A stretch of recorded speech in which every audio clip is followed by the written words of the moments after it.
2023년 10월 19일 연중 제28주간 목요일 제1독서 사도 바오로의 로마서 3장 21절에서 30절의 말씀입니다.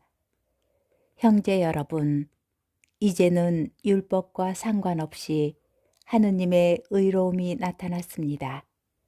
이는 율법과 예언자들이 증언하는 것입니다.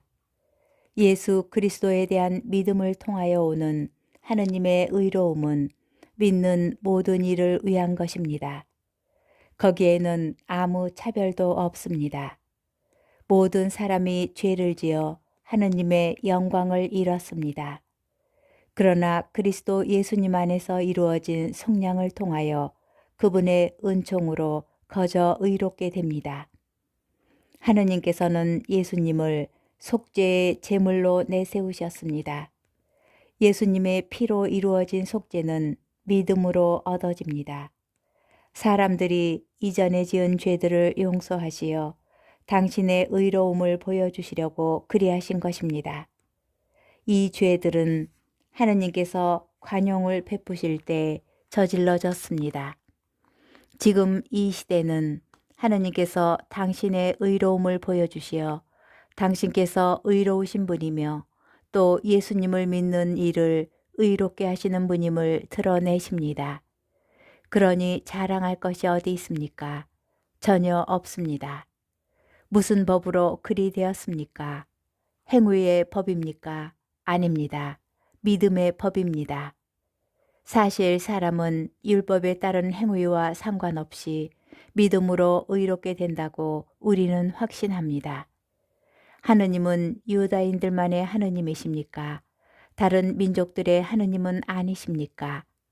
아닙니다. 다른 민족들의 하느님이시기도 합니다. 정녕 하느님은 한 분이십니다. 주님의 말씀입니다. 복음 루카복음 11장 47절에서 54절의 말씀입니다. 그때에 주님께서 말씀하셨다. 너희는 불행하여라. 바로 너희 조상들이 죽인 예언자들의 무덤을 너희가 만들기 때문이다. 이렇게 너희 조상들은 예언자들을 죽이고 너희는 그들의 무덤을 만들고 있으니 조상들이 저지른 소행을 너희가 증언하고 또 동조하는 것이다.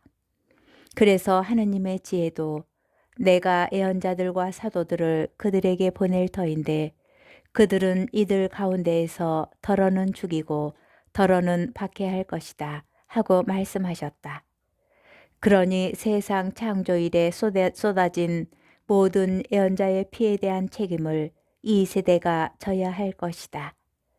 아벨의 피부터 제단과 성소 사이에서 죽어간 즈카리아의 피에 이르기까지 그렇게 해야 할 것이다. 그렇다. 내가 너희에게 말한다.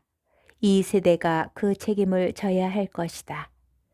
불행하여라 너희 율법 교사들아.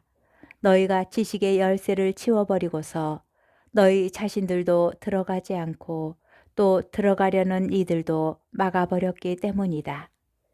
예수님께서 그 집을 나오시자 율법 학자들과 바리사이들은 독한 앙심을 품고 많은 질문으로 그분을 몰아대기 시작하였다. 예수님의 입에서 나오는 말씀으로 그분을 올가매려고 노렸던 것이다. 주님의 말씀입니다.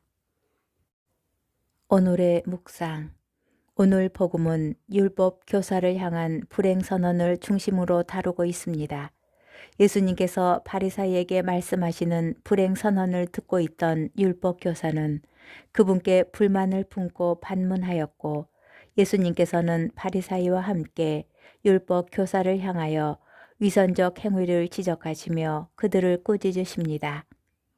예수님께서 율법 교사를 향하여 불행을 선언하시는 첫 번째 이유는 그들이 하느님의 말씀을 거부하던 조상들의 행위를 증언하면서 동조하고 있기 때문입니다.